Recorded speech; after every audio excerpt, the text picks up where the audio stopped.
రాజుగారు అడవిలోకి వెళ్ళాడు తన ఫ్రెండ్స్ తో అందరితో కూడా కలిసి. ఆ రోజుల్లో ఒక లేట్ పట్టుకున్నాడు. దాన్ని కట్ చేయడానికి నేను కూడా కట్ చేస్తాను రా అని చెప్పి వేరే లెవెల్లో వచ్చి కత్తి తీసుకుని ఒక దెబ్బ కొట్టాడు. అలవాట్లేదుగా వేలు మీద పడింది. వేలు ఎగిరి అవతల పడింది. నా వేలు పోయింది రాని గట్టిగా బాధపడి ఏడుస్తున్నాడు. రక్తం కడుతుంటే వెంటనే మంత్రి గారి దగ్గరుండి అక్కడ ఉన్న వైద్యుని తీసుకొచ్చి కట్టారు. కట్టి రాజా అంత బాధపడకు, అంత మేలు కోసమే అన్నాడట. నా వేలు పోతే నువ్వు మేలంటావా?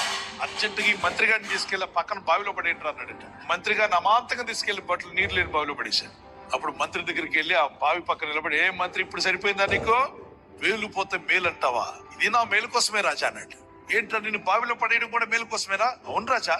సరే నువ్వు అంతే ఉండు అన్నాడు.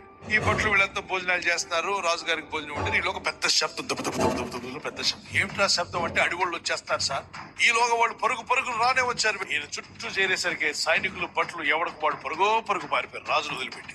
రాజు మాత్రం నెమ్మదిగా చెట్టు ఎక్కాడు.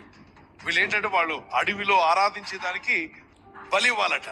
అందరూ కేకలు వేసుకుని నెమ్మదిగా రాజు గారిని కిందకు దింపారు. దింపడమే ఆలస్యం, పల్లకీలో ఎక్కించారు. అబ్బో బానే ఉంది పల్లకీ అనుకున్నాడు ఈయన. కానీ ఈ పల్లకిని ఎక్కడ తీసుకెళ్తారు? బలి ఇవ్వడానికి. రాజుకు తెలియదు ఈ విషయం.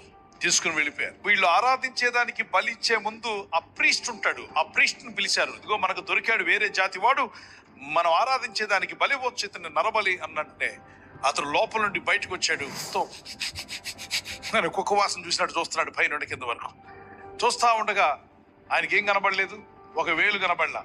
ఏముంట్రా ఈ కట్టు అని అడిగాడట. అడిగితే వాడికి ఏదో వేలు పోయినట్టుంది అంటే, చీ వేలు పోయిన వాడిని, అంగహీనుణ్ణి, మనం అసలు అర్పణ బలికి పనికిరాడు వీడు, ఒక వేలు లేనివాడు, వీడిని ఎక్కడిని తెచ్చారో తీసుకెళ్ళి అక్కడ పరేండి ఫండ్ అన్నాడట. వెంటనే మళ్ళా వాళ్ళు పలక ఎక్కించి పరుగును తీసుకొచ్చి చెట్టు మీదకి ఎక్కించి మరి వారిపోయారట.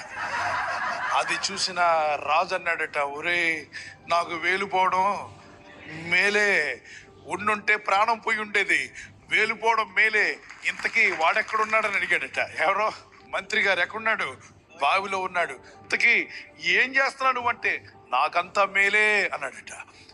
నీకేం మేలంటే, రాజా నేను బయట ఉండుంటే నీతో పాటు నన్ను కూడా వేసుకెళ్ళుంటే వాళ్ళు, నాకు అన్ని వేళ్ళు ఉన్నాయి కాబట్టి నిన్ను వదిలిపెట్టి నన్ను ఏం చేసేవాళ్ళు.